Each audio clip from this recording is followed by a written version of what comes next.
What's up guys, this is Kyurem from the Trinity of LIFT, and today we're going to do a deck profile of my Madolche deck.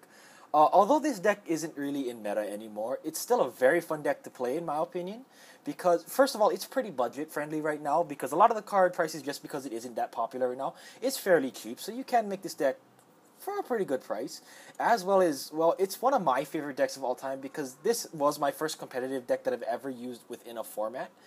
And also because, well, I just really like the design and all that kind of good stuff about this deck. So yeah, let's hop right into it. So first off, for the monsters, we play 3 Madolche Angeli. You really have to play this at 3. She's your main combo piece of the deck, and she's basically your lone fire. So yeah, you have to run 3 Madolche Angeli. Next up, we play 3 Madolche Madolche. She's your Stratos of the deck. Whenever she's summoned, you can search out any Madolche monsters from your deck to your hand. So, having that a good effect, you really should run her at 3. Next up, we play 3 Madolche Mufway. I know a lot of people might not consider running it at 3 because at times it can clog, but with the amount of times you will be plussing off of this deck and searching stuff constantly, you should most of the time have this live where it shouldn't be a problem, as well as it's one of your main combo pieces also, so you really do want to see it as early as possible. Next up, we play 2 Madolche Hootcakes. This card is pretty broken in this deck. Allowing yourself to special summon any Madolche monster just by banishing a monster from your grave is a very good effect in this deck, because it helps you start going into your big combos, and also it has a pretty nuts interaction with Angeli, because since Angeli has to tribute herself to activate her effect, that'll always make Hootcakes live, because that'll give Hootcakes a target within the grave to banish almost all of the time. So yeah, 2 Hootcakes. And then finally, for the last Madolche, we play 2 Madolche Messengelato. He's your spell and trap searcher. I only run him at 2 because he does very much clog in your hand if you ever do draw into him, but at the same time you really should run 2 because he does search out your spells and traps in the deck, and you always constantly want to keep searching your spells and traps because of the recyclable combo you can do in this deck. So yeah, you have to run 2 Messengelato. For the last final few monsters, we do play 2 Fire Hand and 2 Ice Hand.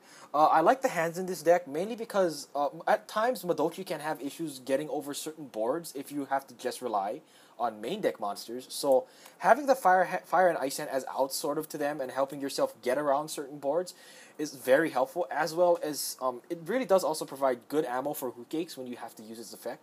Because some people don't know that it doesn't necessarily have to be a Madolche monster that Hootcake banishes. You can still banish any monster, actually. So having the hands also to fill your grave with monsters also really helps the deck out a little bit. So yeah, so that's the monsters. Next up for the spells, we'll start with the 3 elves, really. So first up, we have 3 Upstart Goblin. Since this is a very combo-oriented deck, we want to dig for those combo pieces as soon as possible. So that's why we have our Upstart Goblins for consistency. Next up, we have 3 MST. We have to run 3 in my opinion, mainly because since this is a combo-based deck, we don't want any sort of back row getting in the way of our effects. So having MST to take them out before we start going off is very helpful for you to get your big combos off. Next up, we play 2 Madolche Chateau. You only really need 2 in my opinion, just because of how the deck has the ability to recycle most of its cards, and you never will need the 3rd, because once you start seeing 1, and if it gets destroyed, you can always search out the other pretty quickly. So yeah, we only run 2 Chateau. Then for the final one-ups, we play 1 Ticket, because it helps us search also whenever our Madolche monsters would possibly get destroyed or anything like that, or if we're starting to cycle through our combo, as it also gets you extra pluses, which is pretty good in this deck. So also, since you cannot stack the effect, you only really need to run it at 1, because it's kind of a win more card. If you start going through your combo, you really already are plussing so much where you don't need this, and it's only if you just really want to start pushing for damage with its second effect to special summon. But I just keep it at 1 because that's frankly all I feel I ever need, and if I ever need to see it, I can search it, and if I draw it, it's always a bonus just in case. So I only really like running it at 1. Next, for the last one-ups, we play 1 Snatch Steal, because it's a phenomenal card. You really should run it in almost every deck. 1 Book of Moon, because it's a very good defensive and offensive spell right now. And then finally, we play the 1 Raigeki, because although we have the ability to spin cards back to deck with this deck, I like to have Raigeki just in case there's some kind of problem card where we do not have access to our Tiramisu. So that's why Raigeki's in this deck. So that's it for the spells. Next up, we play, for the traps, we play 3 Wiretap. With the same mentality as MST, we don't want back row getting in the way of our plays. So we do run the 3 Wiretap to make sure we can play our combos out as safe as possible. And yet again, I'm going to start sounding like a broken record pretty much, but we also play 3 Trap Stun for the same reason. We don't want back row, we don't like back row, we want no back row to exist, basically. So we do play the 3 Trap Stun.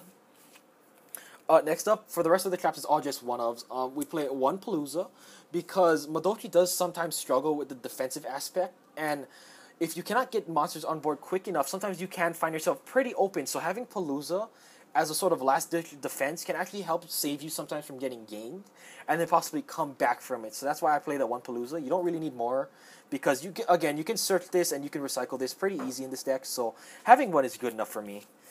Next up, we play 1 Breakthrough Skill, because sadly that's all the room we have, just for 1. Then we play the 1 Bottomless, the 1 Compulse, and then finally the 1 Solemn Warning. That's a 40 card main deck. It's pretty standard as usual. You don't really need any more. So for the extra deck, we play 2 Madolche Queen Tiramisu. Phenomenal card. She has just such a great effect. Having the ability to spin cards back to deck while not targeting them is a pretty broken thing right now.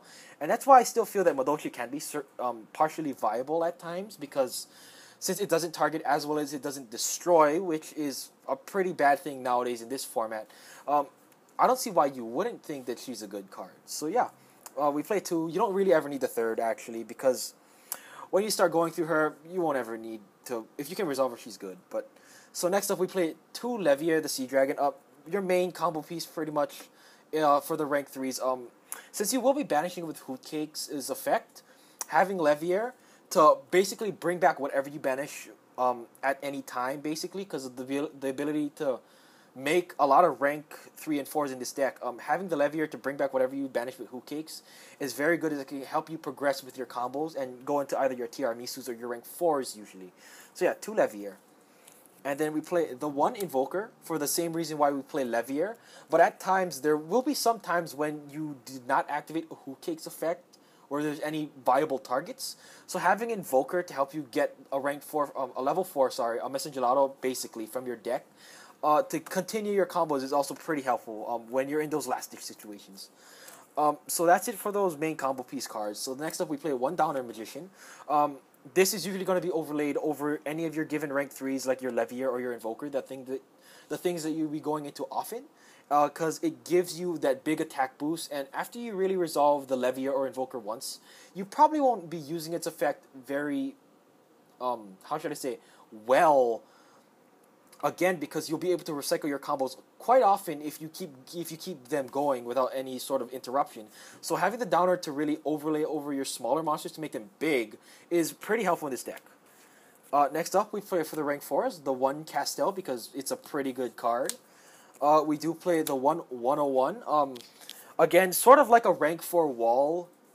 Although it kind of has the similar effect to Castel, I'd rather have an Honor Arc instead of a second Castel, mainly because it does have that walling aspect, and it can help me survive when there are times when I have to wall up. So there's that. And then, sort of in the same mentality of 101, we do play the 1 Utopia, mainly because having that attack negation is like another option that we might need when we have to wall up, and also having that slightly bigger body than Honor Arc at that 2.5 is also pretty helpful at times. Next up, we play the 1 Black Ship, because helping us burn for damage at times is pretty helpful, and it can help push for those games. And then for the next one, we play the 1 number 82 Heartland Draco. Since we do play the field spell and the ticket, Heartland Draco's ability, where it cannot be targeted for attacks, usually will be turned on. So it's very helpful in the sense that it can help us steal our games with that 2K poke, basically. And yeah, it's a very good card, and that, frankly, it replaces Cowboy in this deck just because of that first effect where it cannot be targeted for attacks. So that's why I run this instead of Cowboy. Next up for the final rank 4, we do play the 1 E-Knight because, well, we also want to have access to nuking the board at times, so having that E-Knight is always great. And then so for the final three extra deck monsters, we do play three more rank threes. We play the one Giga Brilliant because sometimes there will be times when you feel like you're going into rather excessive rank threes if you're starting to go through your combos quite efficiently. So having the Giga Brilliant to overlay it to possibly make something like a 3k Tiramisu is very good. It can really help you start pushing for damage during late game. Next up, we play the one Zen mains because if we need a rank 3 wall, that's probably the best thing to go into right now. And then finally, for the final extra deck monster, we play one Soul of Silver Mountain. I run this over Alucard mainly because it has a pretty cool interaction with this deck, since it has a Pseudo Monster Reborn effect if you destroy a monster while it still has a material. So you can help really start making bigger plays and start going into your Tiramisus or whatnot in this deck with this card's special revival ability, as well as also still does basically what an Alucard can do by targeting any set spell or trap, and your opponent cannot activate it. So it's kind of like the same thing what Alucard does and its destruction effect. But I'd rather have Soul because also, also it's just as big as Alucard with that 1.8k attack. It also has a 22 defense. So if you also ever need to stall out a little bit, Soul is also a pretty good card. So yeah, guys, that's my Madolche deck profile. Like, comment, subscribe. Let me know what you guys think of the deck down in the comment section below. And I'll see you guys in the next video. Peace.